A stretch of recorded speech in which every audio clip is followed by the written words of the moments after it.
அனைவருக்கும் வணக்கம். இந்த பதிவில் ஆனி அமாவாசை என்னைக்கு வருகின்றது, எப்படி வழிபாடு செய்யணும், அமாவாசை தினத்தன்று கடன் பிரச்சனை இருப்பவர்கள் எப்படி வழிபாடு செய்யணும் அப்படிங்கிற பதிவை இந்த பதிவில் பார்க்க போகிறோம். ஆனி அமாவாசை நமக்கு முதல்ல என்றைக்கு வருகின்றது அப்படின்னா ஆனி மாதம் 21ஆம் தேதி, ஜூலை மாதம் 5ஆம் தேதி 5/7/2024 வெள்ளிக்கிழமை அன்று நமக்கு அமாவாசை தினம் வருகின்றது.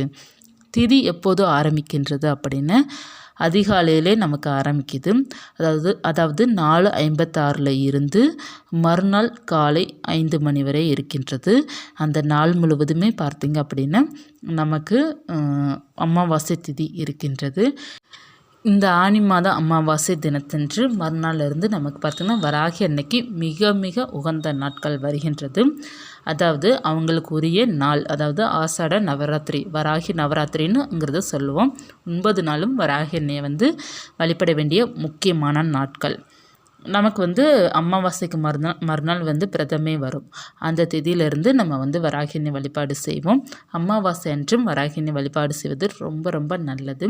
9 நாளும் ஆஷாட நவராத்திரி பூஜை எப்படி செய்ய வேண்டும் அப்படிங்கிற பதிவு நான் கொடுத்துருக்குறேன். அந்த பதிவு நான் டிஸ்கிரிப்ஷனில் கொடுக்குறேன். பார்க்காதவங்க பார்த்து வராகினி எப்படி 9 நாள் எளிமையான முறையில் வழிபாடு செய்யலாம் அப்படிங்கிறத பார்த்துக்கோங்க.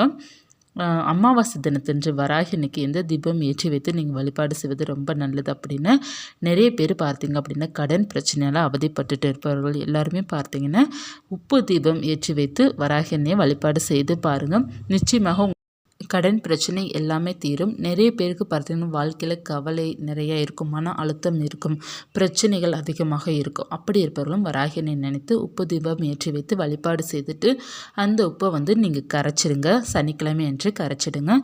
அது சிங்க்லேயோ அல்லது ஓடும் தண்ணீரிலோ விட்டு தான் நீங்கள் கரைக்கணும். அப்படி கரைச்சி பாருங்கள், உங்களுடைய மன அழுத்தம் எல்லாமே தீர்ந்துடும். உங்களுடைய கவலைகள் எல்லாமே போய்ட்டு வராகினிட்ட மனமுருகி பிரார்த்தனை செய்யும்போது அந்த தாய் உங்கள் கூடவே இருந்து உங்களுடைய பிரச்சனைகள் எல்லாத்தையுமே அவங்க தீர்த்து வைப்பாங்க. நம்பிக்கையுடன் இருங்க. இது நிறைய பேருக்கு பார்த்திங்கன்னா இந்த மாற்றங்கள் இருக்குது. நிறைய வராகி பக்தர்களுக்கு பார்த்திங்க அப்படின்னா பிரச்சனைகள் எல்லாமே தீர்ந்துருக்கு. எவ்வளோ பிரச்சனை, தீர்க்க முடியாத பிரச்சனையை கூட வராகி அன்னை தீர்த்து வச்சுருக்குறாங்க. இது பார்த்திங்க அப்படின்னா நிறைய பேர் வாழ்க்கையில் நடந்த உண்மை கதை தான். நிறைய பேர் சொல்லியிருந்தாங்க. நிறைய பேர் வாழ்க்கையில் மிராக்கள் நடத்தி வச்சுருக்காங்க வராகி அன்னை. அதனால் இந்த அமாவாசை தினத்தன்று பார்த்திங்க அப்படின்னா நீங்கள் வராகி அன்னை வழிபாடு செய்யும்போது உங்களுடைய பிரச்சனை எல்லாமே தீரும்.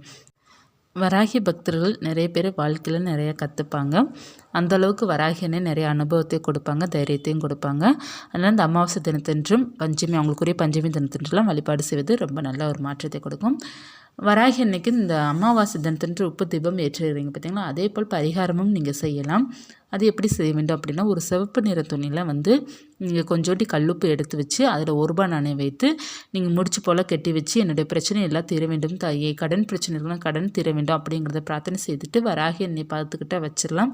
அப்படி இல்லை அப்படின்னா நீங்கள் நிலைவாசலில் கூட கட்டலாம். நிலைவாசலில் மாதம் மாதம் இதை கட்டணும் அப்படின்னா நம்முடைய கடன் பிரச்சனை தீரும் அப்படிங்கிறது இருக்கின்றது. இது நிலைவாசலை காலையில் கட்ட வேண்டும். நீங்கள் காலையில் இதை நீங்கள் உப்பு போட்டு வைத்து 1 ரூபாய் நாணயம் போட்டு வைத்து நீங்கள் கட்டி வைப்பது ரொம்ப நல்ல பலனை கொடுக்கும். இல்லை எனக்கு நிலைவாசல்லாம் வைக்க முடியாது அப்படி இருப்பவர்கள் வராகி அம்மனுடைய படம் இருக்குது அப்படின்னா பாத்தில் வச்சுருங்க. படம் இல்லை அப்படின்னா காமாட்சி அம்மன் விளக்கு பக்கத்தில் இந்த பரிகாரத்தை வச்சுருங்க. இது எத்தனை நாளைக்கு இந்த பரிகாரம் இருக்கணும் அப்படின்னா அடுத்த அமாவாசை வரைய கூட தாராளமாக வைத்துக்கொள்ளலாம். அது அமாவாசைக்கு வருகின்ற முதல் நாள் இந்த கல்லுப்பை எடுத்து நீங்கள் தண்ணீரில் கரைச்சிடலாம். நினைத்தது நினைத்தபடி அப்படியே நடக்கும். இந்த கல்லுப்பை வைத்து நீங்கள் எந்த பரிகாரம் செஞ்சாலும் நினைத்தது நினைத்தபடியே நடக்கும். நல்ல ஒரு மாற்றத்தை கொடுக்கும். அமாவாசை தினத்தன்று கல்லுப்பு பரிகாரம் செய்யும்போது இன்னமும் கூடுதல் சிறப்பு உங்களுக்கு கொடுக்கும். அமாவாசை தினத்தன்று நீங்கள் உங்களுடைய முன்னோர்கள் வழிபாடும் நீங்கள் செய்வது ரொம்ப நல்ல மாற்றத்தை கொடுக்கும். குலதெய்வ வழிபாடு உங்கள் வாழ்க்கையில் முன்னேற்றத்தையும் தடைகளையும் நீக்கி கொடுக்கும். வீட்டில் நல்ல காரியங்கள் நடப்பதற்கு உறுதுணையாக இருக்கிறது நம்மளுடைய முன்னோர்கள் தான். அதனால் முன்னோர்களே இந்த அமாவாசை தினத்தன்று வழிபாடு செய்யும்போது முன்னோர்களோட ஆசி நமக்கு பரிபூர்ணமாக கிடைக்கும். குலதெய்வத்தை நிச்சயமாக வழிபாடு செய்ய வேண்டும். குலதெய்வத்திற்கு இந்த பௌர்ணமி என்றும் அமாவாசை தினத்தன்றும் நம்ம வழிபாடு செய்ய நம்ம வாழ்க்கையில் பார்த்திங்க அப்படின்னா வெற்றிகள் கிடைக்கும். நமக்கு நிறைய கவலைகள் இந்த மாதிரி இருந்துச்சு அப்படின்னா அது எல்லாமே சரியாகும். உங்களுடைய குலதெய்வம் உங்களுக்கு சரி பண்ணி கொடுப்பாங்க. குலதெய்வத்திற்காக ஒரு அகல்விளக்கு ஏற்றி வைத்து வழிபாடு செய்யலாம். அல்லது பக்கத்தில் குலதெய்வம் கோவில் இருக்குது அப்படின்னா போயிட்டு வருவது நல்ல மாற்றத்தை கொடுக்கும். இந்த பதிவு பார்த்திங்க அப்படின்னா மிகவும் உங்களுக்கு உபயோகமாக இருக்கும்னு நினைக்கிறேன். இருந்துச்சுன்னா லைக் பண்ணுங்கள். இது போன்ற ஆன்மீக தகவல், வராகம் பற்றிய தகவல் தெரிந்துக்கொள்ளணும் அப்படின்னா சேனலை சப்ஸ்கிரைப் பண்ணி வச்சுக்கோங்க. நம்ம நிறைய தகவல் பார்த்துட்ருக்கோம். அது உங்களுக்கு ஏதாவது ஒன்றாவது உங்களுக்கு உபயோகமாக இருக்கும் அப்படிங்கிறத நினைக்கிறேன். மீண்டும் ஒரு தகவலில் சந்திக்கிறேன். நன்றி.